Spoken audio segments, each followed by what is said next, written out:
వేదంలా ఘోషించే గోదావరి అమరధామంలా శోభిల్లే రాజమహేంద్రి. వేదంలా ఘోషించే గోదావరి అమరధామంలా శోభిల్లే రాజమహేంద్రి. శతాబ్దాల చరిత గల సుందర నగరం, శతాబ్దాల చరిత గల సుందర నగరం, గత వైభవ దీప్తులతో కమ్మని కావ్యం. వేదంలా ఘోషించే గోదావరి అమరధామంలా శోభిల్లే రాజమహేంద్రి.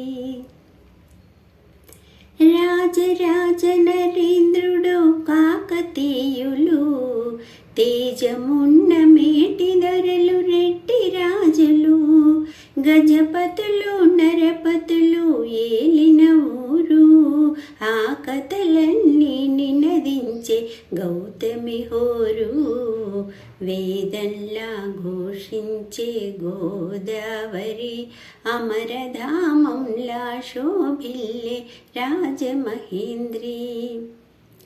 శ్రీవాణి గిరిజాశిరాయ దదతో వక్షోముఖాన్వేషు ఏ లోకానాం స్థితిమావహం చ విహితాం స్త్రీపుంసయోగోద్భవాం తే వేదత్రయమూర్తాయ స్త్రీపురుషా సంపూజితా వస్సురైర్భూయాసుః పురుషోత్తమం భుజభవ శ్రీకందరాయ శ్రేయసే.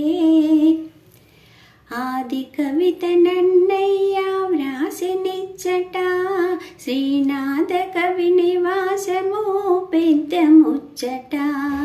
ఆది కవిత నన్నయ్య వ్రాసినిచ్చట, శ్రీనాథ కవి నివాసము పెద్ద ముచ్చట.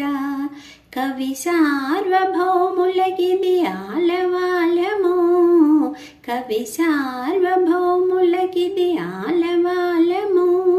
నవ కవితలు వికసించే నందనవనము.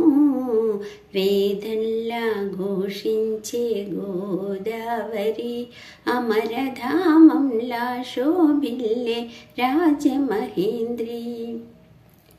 దిట్టమైన శిల్పాల దేవళాలు, కట్టుకథల చిత్రాంగే కనక మేడలు, కొట్టుకొని పోయి కొన్ని కోటి లింగాలు.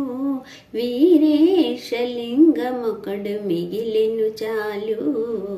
వేదంలా ఘోషించే గోదావరి అమరధామంలా శోభిల్లే రాజమహేంద్రి.